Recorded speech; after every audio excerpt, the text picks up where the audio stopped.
किसी का आधार नहीं बना, किसी का समग्र नहीं मिल रहा है, और बच्चों का एडमिशन नहीं हो रहा है इसी चक्कर में, कहीं उनको छात्रवृत्ति नहीं मिलती इसी कारण।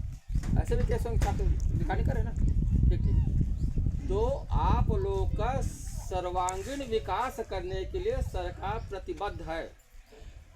इसके लिए आपको अपनी पूरी योजनाएं पूरी क्रियान्वयन करवाना है। उसके लिए आपको जब जब यहाँ पे कैंप लगेगा सब सरकारी कर्मचारी उपस्थित होंगे। जैसे मान लीजिए फला दिनांक को आधार का कैंप लगा, अब इनके पास पूरा रिकॉर्ड उपलब्ध है कि इतने लोग का आधार बना, इतने का आधार नहीं बना, ये आपके पास जिनका जिनका वहाँ पे सूचना देंगे। तो आपको वहाँ पे उपस्थित होना ही है।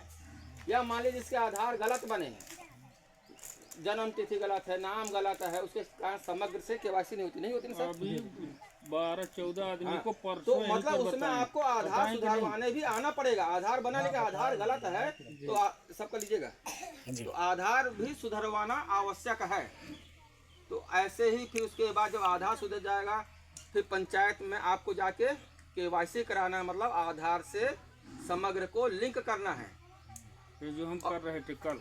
हाँ, उसके बाद फिर शासन ही आपको सब सुविधा देंगे। तो उसका कभी कैंप लगेगा या कहीं कुछ होगा, जाति प्रमाण पत्र भी बनवाएगी सरकार, आपका जनधन खाता भी खुलवाएंगे।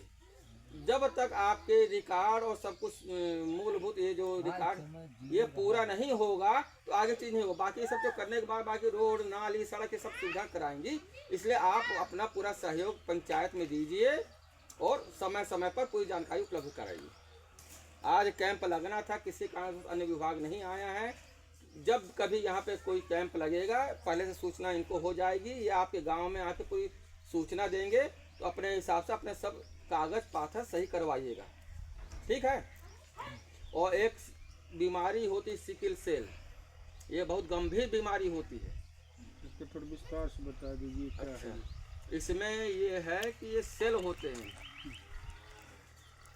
कणिका, जो हमारा रक्त बहता है इसमें लाल रक्त कणिका होती है। ये गोल आकार की होती है, किसी न किसी के कारणवश ये हसिया जैसे हो जाती है।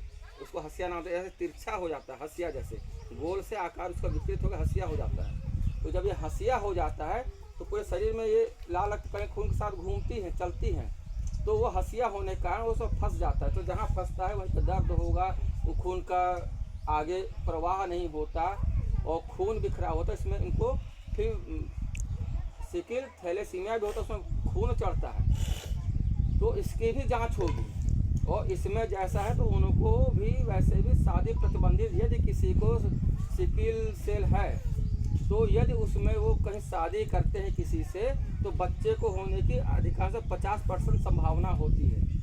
उनके बच्चों का मानसिक विकास नहीं होता, शारीरिक विकास नहीं होता, कुछ नहीं होता। इसलिए इसको रोकना बहुत आवश्यक है। इसकी दवाई चलती रहेगी तो रुका रहेगा, जीवन चलता है। इसकी भी जांच होगी किसी को सिकल सेल, क्योंकि अधिकांशतः जो ग्रामीण क्षेत्र में बहुत अभाव में वैसे रहते हैं उनको ये बीमारी हो जाती है। ठीक है, तो इसका भी परीक्षण होना है। ठीक है सर।